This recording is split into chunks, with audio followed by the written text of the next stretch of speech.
Selamat malam Bapak, Ibu, Saudara sekalian, Jemaat GPD Karmel Makassar yang saya kasihi. Hari ini oleh anugerah Tuhan, selaku Gembala Sidang, saya kembali menyelenggarakan program ibadah PA, pendalaman Alkitab, bisa juga disebut penelaan Alkitab, bisa juga disebut pemahaman Alkitab. Kita percaya bahwa Alkitab adalah firman Tuhan. Oleh karena itu, maka Alkitab menjadi otoritas tertinggi dan sumber kebenaran yang sejati. Semakin kita dekat melekat dengan Alkitab, maka Alkitab yang adalah firman Tuhan itu akan menuntun dan menjaga kita semua berada pada jalan yang benar, berpikir benar, memutuskan dan bertindak benar dalam segala hal, sehingga kita bisa memastikan bahwa kita hidup dalam kebenaran. Dengan program pendalaman Alkitab ini diharapkan agar kita boleh semakin mendapatkan asupan ilahi, makanan ilahi, roti sorgawi, air kehidupan yang membuat kita pertama menjadi orang Kristen yang sehat dan kuat untuk menjadi berkat. Yang kedua, agar kita semakin memiliki kepastian, sukacita, dan damai sejahtera yang sejati, tidak seperti yang dunia berikan. Yang ketiga, kita kiranya dimampukan untuk menjalankan panggilan utama kita, yaitu menjadi terang dan garam dunia. Di sisi lain, dalam kondisi seperti saat sekarang ini, di mana kita terbatas untuk saling bertemu, diharapkan program ini bisa mendekatkan kita, menjadi ajang persekutuan kita, sekalipun hanya secara virtual. Program pelayanan ini akan disiarkan melalui kanal YouTube Karmel Worship 2 minggu sekali dengan durasi 30 menit, yaitu setiap Kamis minggu pertama dan minggu ketiga setiap bulan. Tetapi untuk bulan ini kita adakan pada hari Kamis minggu kedua dan minggu keempat. Jika Tuhan berkenan, kondisi sudah memungkinkan, maka kita akan mengadakan PA secara langsung atau secara tatap muka. Dan kali ini saya akan mulaikan serial PA ini dengan satu topik, dengan satu judul, Menuju Puncak. Menuju Puncak. Sebelum kita lanjut, mari kita tundukkan kepala dan kita berdoa. Bapa kami di dalam surga, kami datang kepadamu dalam nama Tuhan Yesus Kristus. Kami bersyukur kepadamu ya Tuhan, kami dimungkinkan lagi untuk menikmati sebuah acara rohani, sebuah program ilahi, di mana kami akan mengikuti PA, pendalaman Alkitab, pemahaman Alkitab, untuk kami semakin mendekatkan diri kami dengan Alkitab yang adalah firman-Mu sendiri. Tuhan, urapi hamba-Mu yang akan menyampaikan kabar kesukaan, kabar sukacita, berita kebenaran melalui Alkitab yang adalah firman-Mu. Urapi juga semua jemaat yang mengikuti program ini, sekalipun hanya secara virtual, tapi kami percaya Engkau tidak pernah dibatasi dengan apapun juga. Maka sekarang Tuhan, kami buka hati kami untuk mendengarkan firman-Mu, menikmati firman-Mu, menyimak firman-Mu yang adalah Engkau sendiri, untuk kami mendapatkan hal-hal yang luar biasa yang dunia tidak dapat berikan kepada kami. Dalam nama Tuhan Yesus Kristus. Haleluya. Amin. Sekali lagi, tema atau judul PA kita secara berseri adalah menuju puncak. Bapak Ibu Saudara sekalian yang saya kasihi dalam Tuhan Yesus Kristus, manusia itu memiliki kecenderungan untuk berada di atas.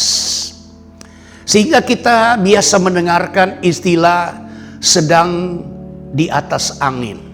Dia sedang naik daun. Rasanya tidak ada manusia yang ingin tergeletak di bawah, menjadi orang yang kalah, tertinggal di belakang, dan menjadi pecundang. Tetapi harapan yang kuat dalam setiap diri manusia, apakah orang percaya kepada Tuhan dan komunitas orang lain yang belum percaya kepada Tuhan, sesungguhnya menginginkan suatu saat kiranya bisa mencapai puncak, berada di puncak yang dia impikan. Nah, apa yang Alkitab katakan tentang manusia? Manusia itu di dalam rancangan Allah sesungguhnya bisa berada dan harus berada di puncak. Kalau kita perhatikan Kejadian 1 ayat 26, dikatakan begini, baiklah kita menjadikan manusia menurut gambar dan rupa kita, rupa Allah, supaya mereka berkuasa atas ikan-ikan di laut dan burung-burung di udara dan atas ternak dan atas seluruh bumi dan atas segala binatang melata yang merayap di bumi. Selanjutnya ayat 27 berkata, maka Allah menciptakan manusia itu menurut gambar Allah. Menurut gambar Allah diciptakannya dia, laki-laki dan perempuan diciptakannya mereka. Lalu ayat 28 mengatakan begini, Tuhan Allah memberkati mereka. Lalu Allah berfirman kepada mereka, beranak cuculah dan bertambah banyak, penuhilah bumi dan taklukkanlah itu. Berkuasalah atas ikan-ikan di laut dan burung-burung di udara dan atas segala binatang yang merayap di bumi. Kalau saudara memperhatikan tampilan ayat tadi, ada kalimat-kalimat begini, baiklah kita menjadikan manusia menurut gambar dan rupa kita. Gambar dan rupa Allah, imago Dei, image Allah. Artinya apa? Manusia itu bukan manusia yang tidak berdaya, bukan manusia yang menjadi pecundang. Manusia diciptakan Allah di atas kelas, di atas level dari ciptaan-ciptaan yang lain.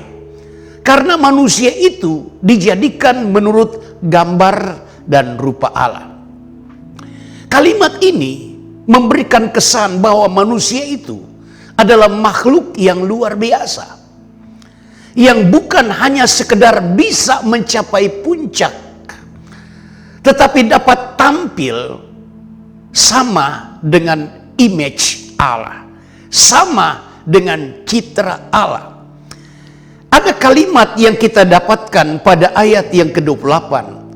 Allah memberkati mereka. Hidup manusia yang diciptakan Allah pertama-tama itu diberkati, penuh dengan berkat. Lalu ada kalimat yang menarik pada ayat 28. Taklukkanlah itu dan berkuasalah atas semua itu. Jadi manusia itu sesungguhnya bukan manusia yang diciptakan untuk jadi pecundang. Manusia bukan manusia yang dijadikan sebagai boneka percobaan. Apakah dia bisa eksis? Apakah dia bisa kuat? Apakah dia bisa menang? Dan mudah-mudahan menang. Bukan seperti itu. Sekali lagi manusia dijadikan dalam ide dan gagasan Allah. Kemudian gagasan itu diwujudkan dengan menjadikan manusia menurut gambar dan rupa Allah. Lalu Allah memberkati mereka.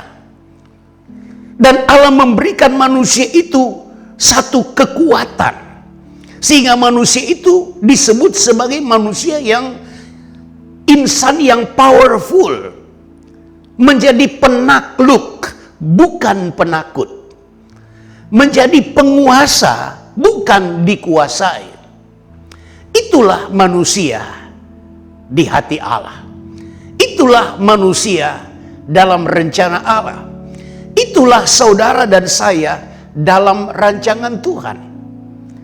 Tetapi sayang sekali, kemudian dosa merusak gambar dan rencana Allah. Ketika pada satu saat Hawa takluk pada godaan iblis, Adam juga mengikuti Hawa, dan Adam dan Hawa jatuh ke dalam dosa.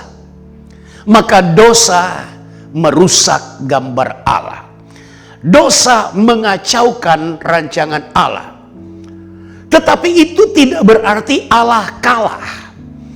Itu tidak berarti bahwa rancangan Allah untuk manusia kemudian gagal total. Tidak. Ayub 42 ayat yang kedua berkata, "Aku tahu bahwa engkau sanggup melakukan segala sesuatu." Haleluya. Dan tidak ada rencanamu yang gagal. Puji Tuhan. Yakinlah bahwa kita memiliki Tuhan dengan rancangan yang tidak akan pernah gagal. Untuk sementara seolah dikacaukan oleh iblis. Tapi kemudian Allah terus bergerak. Allah mulai melakukan pemulihan dalam hidup manusia yang diciptakan sesuai dengan rencananya. Pemulihan itu terutama dimulai dari seorang tokoh Alkitab yang kita kenal sebagai Bapa orang beriman, Bapa orang percaya, Abraham. Dan bangsa Israel yang lahir dari keturunan Abraham. Coba kita perhatikan Kejadian pasal 12 ayat 1 sampai ayat 3. Berfirmanlah Tuhan kepada Abraham, "Pergilah dari negerimu dan dari sanak saudaramu dan dari rumah bapamu ini ke negeri yang akan kutunjukkan kepadamu. Aku akan membuat engkau menjadi bangsa yang besar dan memberkati engkau serta membuat namamu masyhur, dan engkau akan menjadi berkat." Perhatikan kalimat terakhir pada ayat 2. Abraham diberkati sedemikian rupa untuk menjadi berkat. Berkat kepada siapa? Berkat kepada semua umat manusia yang memang di hati Allah manusia itu harus menjadi insan yang diberkati. Ayat 3 berkata, "Aku akan memberkati orang-orang yang memberkati engkau dan mengutuk orang-orang yang mengutuk engkau, dan olehmu, oleh Abraham, oleh keturunan Abraham, oleh bangsa yang lahir dari keturunan Abraham, semua kaum di muka bumi akan mendapat berkat." Termasuk kaum apakah engkau?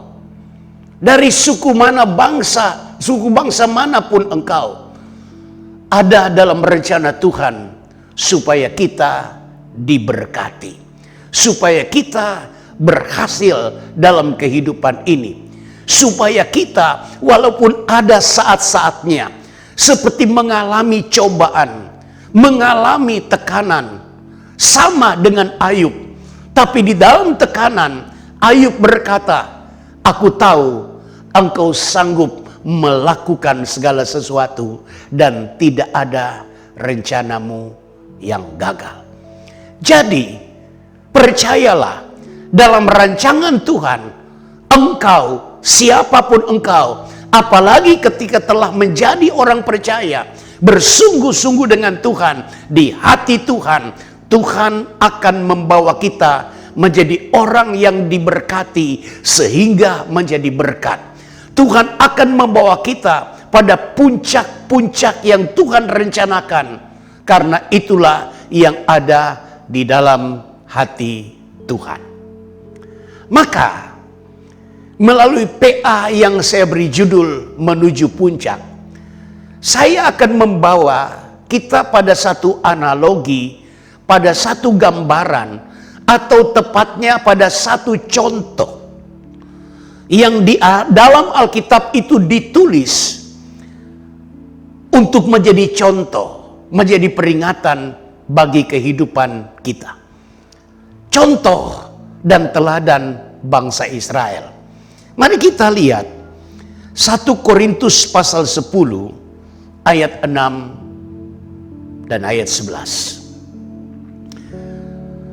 Ayat 6. Semuanya ini telah menjadi contoh bagi kita untuk memperingatkan kita supaya jangan kita menginginkan hal-hal yang jahat seperti yang telah mereka perbuat. Ayat 11. Semuanya ini telah menimpa mereka sebagai contoh dan dituliskan untuk menjadi peringatan bagi kita yang hidup pada waktu di mana zaman akhir telah tiba. Kalau kita membaca 1 Korintus 10 mulai ayat 1, maka yang akan kita temukan di sini ialah perjalanan orang Israel. Segala sesuatu yang telah menimpa bangsa Israel ini ditulis menjadi contoh untuk kita belajar dari contoh ini. Saya tidak akan merinci perjalanan bangsa Israel di dalam PA ini. Tapi kita tahu bersama bahwa bangsa ini dibawa keluar dari Mesir untuk menuju tanah yang baik dan luas. Tetapi ada perilaku dari antara bangsa Israel yang kemudian mereka tidak menikmati rencana Tuhan membawa mereka keluar dari Mesir. Sebaliknya mereka tewas di padang gurun. Nah, dari contoh ini kita belajar, kita mendapatkan peringatan. Saudara perhatikan slide ini. Bangsa Israel itu dibawa keluar dari Mesir.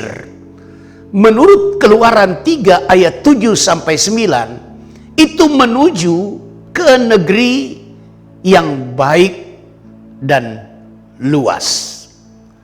Saudara sekalian yang saya kasihi di dalam Tuhan Yesus Kristus, keluar dari Mesir, di mana di Mesir umat Tuhan itu menjadi umat yang bulan-bulanan, umat yang dibuat sangat-sangat tidak bebas, umat yang dibuat sangat terbatas. Selain dengan kerja paksa dan tidak mendapatkan upah, diperlakukan dengan bengis sehingga mereka menjerit kepada Tuhan. Kalau kita baca kitab Keluaran pasal 1, pasal 2, bahwa ada satu keputusan Firaun untuk membinasakan umat ini secara sistemik, yaitu ketika ada perempuan-perempuan Ibrani melahirkan anak laki-laki, maka anak itu harus dibunuh. Yang dibiarkan hidup hanyalah anak-anak perempuan. Tetapi syukur, Tuhan dengan rencananya yang tak mungkin digagalkan oleh Firaun, yang tak mungkin digagalkan oleh siapapun juga, termasuk oleh iblis, memelihara bangsa ini sedemikian rupa. Dan pada satu titik, dalam Keluaran pasal 3 ayat 7 sampai dengan ayat 9 dikatakan, Tuhan telah mendengar jeritan mereka. Tuhan memperhatikan kesengsaraan mereka. Dan Tuhan telah turun untuk membawa mereka keluar dari tanah Mesir, menuju ke tanah perjanjian yang Tuhan janjikan. Dan saya menyebut ini adalah sebuah tindakan Tuhan untuk membawa umat Tuhan, orang Israel ini, keluar dari keterbatasan menuju ke tak terbatasan. Sekali lagi, dari keterbatasan menuju ke tak terbatasan. Ada hal yang luar biasa di mana mereka bisa menikmati suasana tak terbatas. Mereka bisa menikmati maksimalisasi dari kehidupan, menikmati janji Tuhan secara maksimal. Nah, tanah yang baik, negeri yang baik dan luas itu ternyata adalah tanah yang berbukit-bukit atau tanah yang bergunung-gunung. Tidak seperti di Gosen, di Mesir, di dataran sekitar Sungai Nil. Tapi Tuhan membawa mereka kepada tanah yang baik, tanah yang luas. Tapi ternyata tanah itu adalah tanah yang berbukit-bukit, tanah yang bergunung-gunung. Apa artinya ini? Saya melihat implikasi di sini. Bukan untuk menyusahkan umat Tuhan, harus naik gunung, turun gunung, dari satu daerah ke daerah lain, di tanah yang disebut baik dan luas itu. Tapi sejatinya Tuhan ingin agar mereka bisa menaklukkan dan berada di puncak-puncak gunung itu. Bapak Ibu Saudara sekalian yang saya kasihi dalam Tuhan, kita memang tidak harus tinggal di tanah yang disebut baik dan luas itu. Kita semua terlahir bahkan jauh dari Palestina, dari negara Israel. Kita ada di Indonesia, kita ada di kota Makassar. Tapi saya mau berkata, Tuhan punya rencana membawa kita seperti orang Israel, bisa mendaki, bisa menuju puncak, menaklukkan puncak-puncak yang Tuhan siapkan bagi kita semua. Menikmati Tuhan digambarkan oleh pemazmur dalam Mazmur 24 ayat 3 seperti ini. Siapakah yang boleh naik ke atas gunung Tuhan? Siapakah yang boleh berdiri di tempatnya yang kudus? Secara puitis, pemazmur ingin menggambarkan areal ilahi, kehidupan dekat dan bersama dengan Tuhan. Itu diibaratkan sebagai di atas gunung Tuhan, di atas puncak. Dan siapakah yang bisa berada di sana? Nanti pada bagian berikut kita akan melihat orang seperti apa yang berada di sana. Mari kita lihat Ibrani 12 ayat yang ke-18 sampai ayat 22. Sebab kamu tidak datang kepada gunung yang dapat disentuh, dan api yang menyala-nyala, kepada kekelaman, kegelapan, dan angin badai, kepada bunyi sangkakala, dan bunyi suara yang membuat mereka yang mendengarnya memohon supaya jangan lagi berbicara kepada mereka. Sebab mereka tidak tahan mendengar perintah ini. Bahkan jika binatang pun yang menyentuh gunung, ia harus dilempari dengan batu. Dan sangat mengerikan pemandangan itu, sehingga Musa berkata, aku sangat ketakutan dan sangat gemetar. Sebelum kita membaca ayat 22, apa yang diulas mulai ayat 18 sampai 21 ini adalah ketika umat Tuhan yang dibawa keluar dari Mesir, mereka berada di sekitar Gunung Sinai dan mengalami keadaan di sana sebetulnya ada Tuhan. Tetapi yang mereka alami adalah sesuatu yang sangat mengerikan, membuat Musa sangat ketakutan, membuat Musa sangat gemetar, karena mendekat dengan gunung itu, hewan pun mati. Siapa yang mendekat dilempar dengan batu. Tetapi haleluya, ayat 22 berkata tentang kita, umat Allah di akhir zaman ini. Melalui penulis surat Ibrani dikatakan pada ayat 22, tetapi kamu sudah datang ke Bukit Sion, ke kota Allah yang hidup, Yerusalem sorgawi, dan kepada beribu-ribu malaikat, suatu kumpulan yang meriah. Perhatikan kalimat, kamu sudah datang ke Bukit Sion. Memang bukan Bukit Sion yang ada di Palestina, tapi kedekatan dengan Tuhan, kebersamaan dengan Allah yang hidup, itu digambarkan sebagai sudah datang ke Bukit Sion. Jadi Bapak Ibu Saudara sekalian, sebagai orang percaya kita dibukakan jalan untuk bisa mendaki, mencapai puncak bukit, mencapai puncak gunung, kedekatan dengan Allah, kebersamaan dengan Allah yang disebut oleh pemazmur tadi sebagai gunung Tuhan. Dari sinilah saya mendapatkan judul kebenaran firman Allah yang sedang kita bahas, yang sedang kita pelajari, yaitu menuju puncak. Pertanyaan yang lebih konkret adalah, puncak apakah sesungguhnya yang Tuhan siapkan bagi kita? Puncak manakah yang kita harus jelajahi untuk kita mencapai puncak itu dan menikmati Tuhan serta seluruh keberadaan Tuhan dan semua janji Tuhan yang luar biasa dalam kehidupan kita?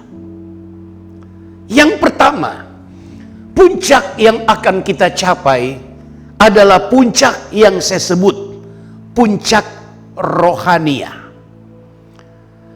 Puncak rohania itu arti pertamanya adalah pemulihan gambar dan rupa Allah. Ini puncak utama sebagai orang Kristen. Kita dipanggil, kita dipilih, kita ditetapkan untuk tujuan ini. Untuk kita bisa mencapai puncak ini, di mana gambar Allah yang rusak, citra Allah yang rusak oleh karena dosa, dapat dipulihkan kembali untuk kita menjadi serupa dengan gambaran anaknya.